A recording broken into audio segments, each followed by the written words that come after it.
Welcome to this week's episode of Virtually Amazing Assistants, the podcast for assistants everywhere. And I am delighted to have joining me today the amazing Stephanie Wium. I'm going to check that I've pronounced that correctly in a minute, who is talking to me all the way from New Zealand.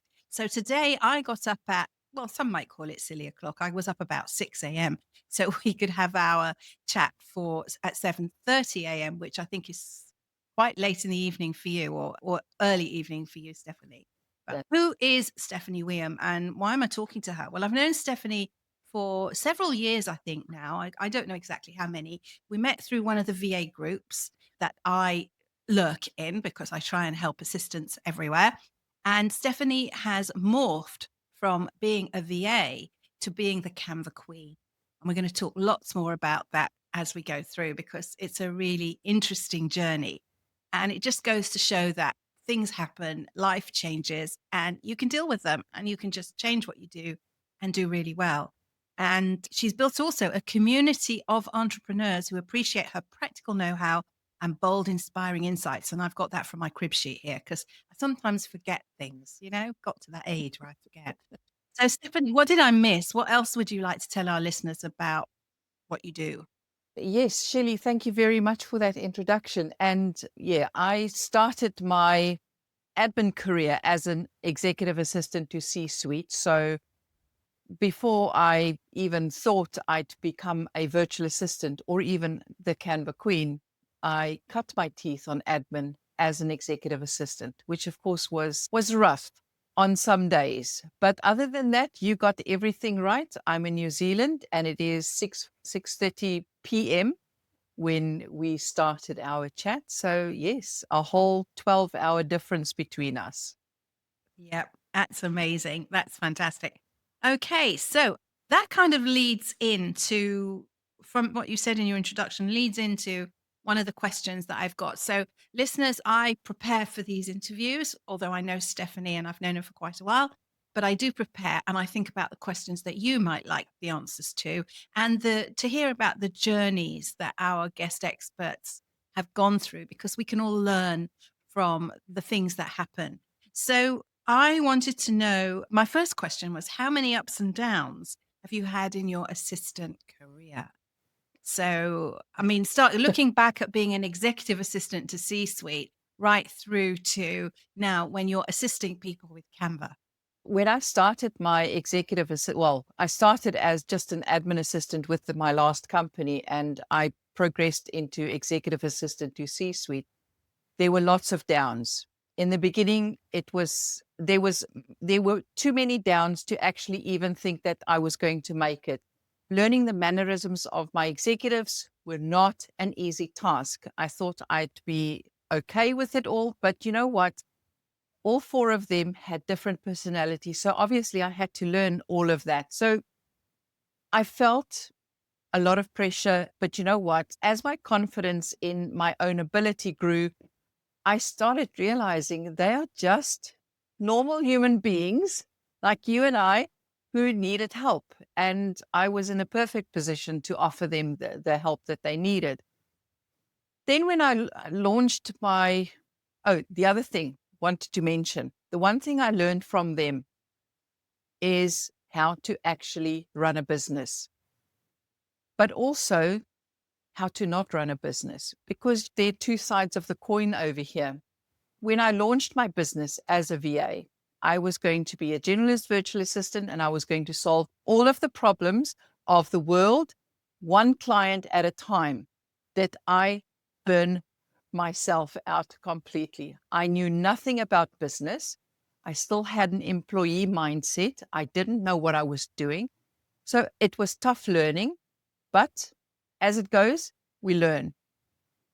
Having realized that my life as a VA was just not going to bring me any joy whatsoever. It's one thing for me, not for the other VAs, for me to solve admin problems in person in a corporate setup. It's quite different to do that, to try and do that virtually from the other side of the world. I It really just sucked the soul right out of me. At the same time, I started playing around in Canva, and I liked what it could do. And back then, it didn't do very much except just slap everything on a canvas and hope for the best. I made every single design mistake in the textbook. So I had to learn, I did. And here I am today. It's nearly 6 years that I've been doing this, and I absolutely love what I do. I would choose it sooner if I had to do it all over again.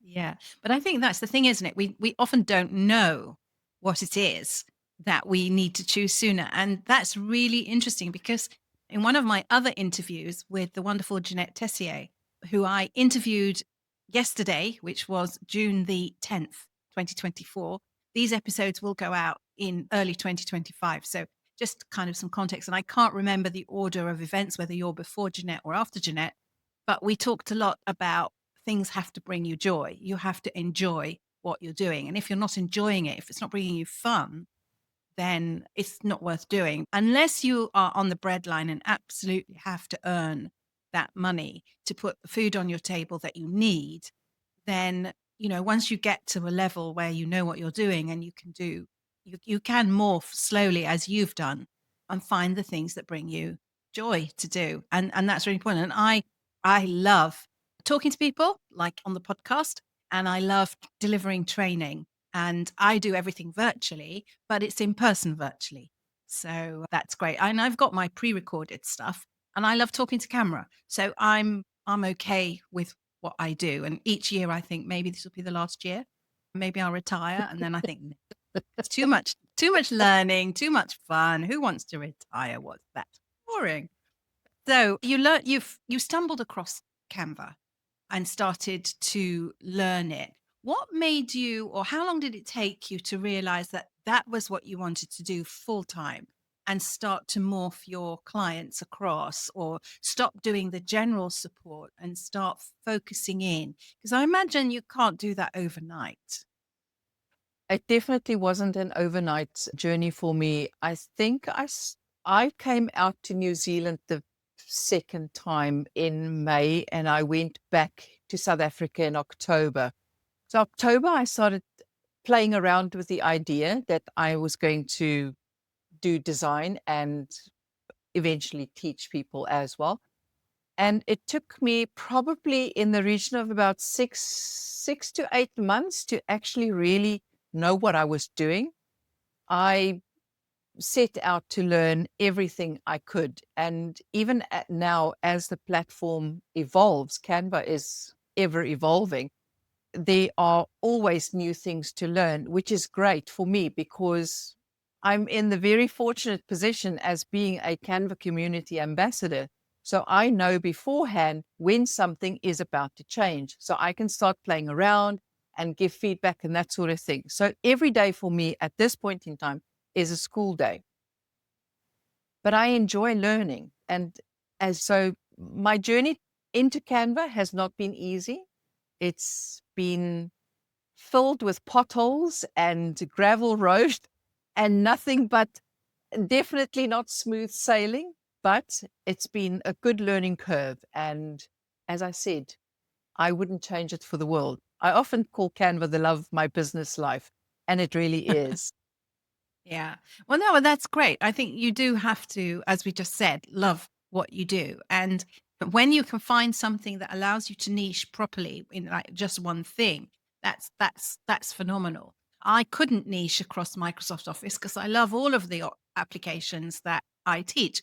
And I know trainers who just do PowerPoint and other trainers who just do Excel, others who just do Outlook, but I like all of them. And I feel that, yeah, it still brings me joy. And coming to the learning part, I totally with you on that. Always finding new features.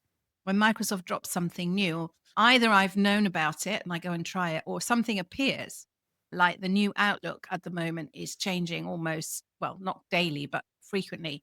And I keep coming across things that I think, oh, that's amazing.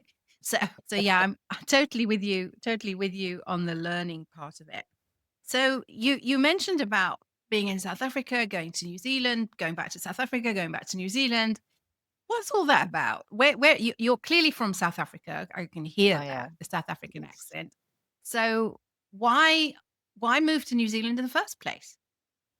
My family, my son and my daughter-in-law emigrated to New Zealand 8 years ago. I've got twin grandsons. They were 4 months old at the time. They are now 8 years old. My heart moved Mhm. to New Zealand. Mm. I only have the one son. And what do? They brought me out to New Zealand for my 50th birthday, which was, I spent 3 weeks here. I absolutely fell in love with the country. I went back to my executives and I said, I'm moving to New Zealand. The eyes were big like this, and they were horrified I was going to leave for a now obsolete diploma. And then I was going to stay there for a couple of months. And thank you, world fell apart and I got stuck. But here I am 2 years later, and I couldn't be happier. My family are here, my love is here, my business is here. I've built an incredible community around me of in, amazingly supportive local business owners, and some of them I can call friend now. That's fantastic. That is fantastic because it's a big thing when you move countries. You have to learn a new way of life. It's not even when you speak the same language.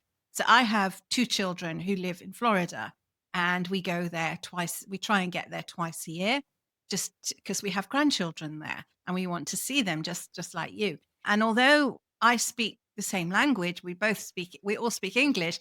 It doesn't always mean the same thing when we're there. Even I know the silly things like we say garbage, we say rubbish, and they say trash or garbage and things like that. But it's not that. There are lots of nuances that you don't always know. One of the things is I used to share an apartment early on with a South African girl, and I learnt about the phrase just now. And she would say, "Oh, we'll do it just now," or "I'm coming just now." And I learned that just now doesn't actually mean just now, does it? It means sometime. At some stage, not right now. It could Yeah, be it's there.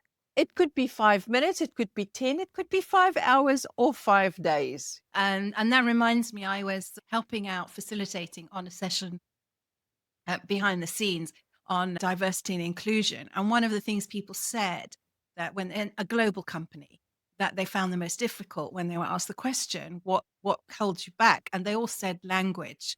And they said, we all speak English with our customers and clients in different countries.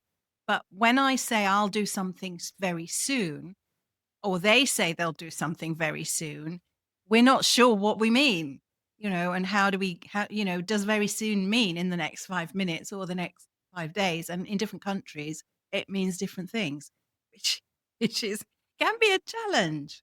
Can be a challenge. So, what's Absolutely. your favorite thing about Canva? That's not on my list of questions, but I'm just curious. What's your favorite thing about it? Where do I start? My favorite thing about Canva is you've got this platform where you edit videos and all of that. And Canva has the ability to edit videos as well, which makes it easy for me since I also teach people how to use Canva with tutorial videos. And I can do all of that, including closed captions inside of Canva. So yes, we've got the background remover and we've got AI and all of that. But being able to do all of my video stuff inside Canva is just, I love that. That's probably for me right now where I am, the best thing. Well, that's really interesting. And now you've got me off on, I'm going to go down a rabbit hole today, aren't I? Because I now have to go and find out what that means because I do a lot of tutorial videos. I use Camtasia for that, and then I edit because I always have to edit out some stuff, when you make mistakes. Although I leave a lot of my mistakes in because if I click the wrong menu or say the wrong keyboard shortcut or whatever it might be, I'm not perfect. And I think people need to see that even those people that know what they're doing can make mistakes as well. So, but now I'm very intrigued, and that's going to be something I'm going to do when we come off this call. I'm going to go because I use Canva, to generate the graphics for this. And Yeah, I was on the fence about it at the beginning because, oh, I can do everything I need to do in PowerPoint. But for some things, it is actually much easier to use than PowerPoint. And so what types of businesses do you support? And do you support other VAs with Canva creation? How does that work? The VAs I support with Canva are the VAs who are in my membership. I have a Canva Design Mastery membership that they subscribe to, and they have all of my support there. So I don't create graphics as an associate for lead VAs. I will help VAs in understanding something within Canva. So there's a lot of one-on-one work with VAs outside of the membership. I have financial advisors, I have yoga teachers, I have NLP coaches, I have Reiki teachers.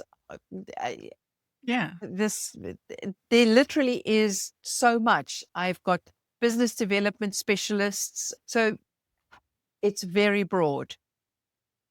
That's amazing. And that keeps it fun as well. It keeps it Yes. lively, doesn't it? Because it's Yes. not the same all the time. When people say to me, Absolutely. you teach the same course over and over again, but it's never the same because the people are not the same. You Yeah, know, it's all about the questions and the direction that they approach a problem from that makes it different to everybody else's. And each problem, challenge, obstacle, whatever you want to call it, is different to everybody else's. So there's no cookie cutter approach, as I'm sure with you as well. There's every time, every interaction is completely different. absolutely. Absolutely. When I do my one-to-one work, it's completely down to what the client needs. And I often don't always know that up front. So it's kind of, oh, let's go look at Copilot today. No, no, no. Let's go down the word rabbit hole or the PowerPoint rabbit hole. And it's fun like that. Keeps it interesting for me, even though there are times when I'll have to go and look up the answer because sometimes you just don't know everything, but you can know a Exactly. lot. So, Yes. Stephanie, can you share any tips with our listeners, either about using Canva specifically, or about business or life, or just what tips would you share with them? As a Canva designer and expert, and I am an expert, the number one lesson I learned that is you can start over as a business owner, but mostly on a design. If it doesn't look or feel right, and it doesn't feel like anything is shifting for you, just start over, because nothing is cast in stone, and never stop learning, because there's always something new to learn, especially in Canva. But as a VA, I would definitely say don't stop showing up, especially if you're new in the business. The one thing that people need to know is that you're out there. Don't be Yes. like me, hiding behind everything. Put yourself out there. It's scary, as it's crazy scary, but you've got to start somewhere. So don't be scared. I know Yeah. people feel the fear and do it anyway. I don't believe in that. Understand the fear, where it's coming from. It's just trying to keep you safe. But stay stay visible. You've got this. I promise you. And when you talk about staying visible, do you mean with designs or actually yourself, like we're doing in front of the camera, showing up and chatting with people online and sharing stuff? When you say stay visible, what does that take? What format does that take? That's a good question, Shirley. And you know what? Visibility is such a broad subject, because I'm not talking about specific graphics. I'm not, especially for new people into business, I'm not talking about video, because video is scary as all heck. Even if you're just on social media, because that's where we all market ourselves, if you're visible on social media just by commenting, building your community, and just by commenting, that's the first visibility step that you can take. And from there, build up to sharing a post once a week, once a day, whatever the case may be. Visibility doesn't have to be with your face. It doesn't have to be with a graphic. It can just be with a post where you are adding something of interest, of value, or congratulatory, or whatever the case may be. That is a really good tip because I think people think, oh, I've got to show up and I've got to talk and I've got to show a talking head all the time. But the truth is, you don't have to. And you're absolutely right. The best strategy, certainly for LinkedIn, is showing up, commenting, and sharing things of value and other stuff. Well, I think we've covered all my questions and all our bases. And I know it's time for you to clock off for the day. So I'm going to let you go because I'm just starting my day and I've got quite a busy day today. So I'm going to head off and do some other things. But Stephanie, thank you so much for joining us or joining me on the podcast this time round. And I will be sharing Stephanie's contact details in the show notes for the episode. So you'll be able to find her and get in touch. And thank you very much for joining me on Virtually Amazing, the podcast for virtually amazing assistants, the podcast for assistants everywhere.